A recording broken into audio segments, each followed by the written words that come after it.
صرف فوج کے بارے میں کچھ کہہ دیں، فوج کے بارے میں، پھر میرا خیال ہے کہ وہ جو ہمارے اعظم خان سواتی صاحب ہیں ان سے پوچھیں کہ پھر کیا ہوتا ہے۔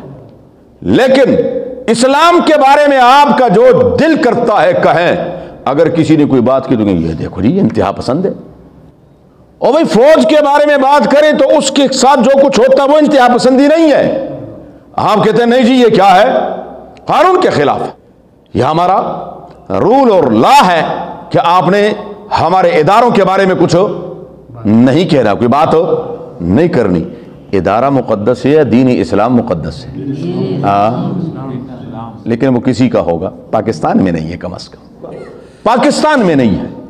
پاکستان میں جس کا جو دل کرتا ہے وہ دین کے بارے میں، اسلام کے بارے میں، مذہب کے بارے میں، پیغمبر کے بارے میں، اللہ کی ذات کے بارے میں کہہ دے، صحابہ کے بارے میں جو مرضی بھونک لے، کوئی مسئلہ نہیں ہے۔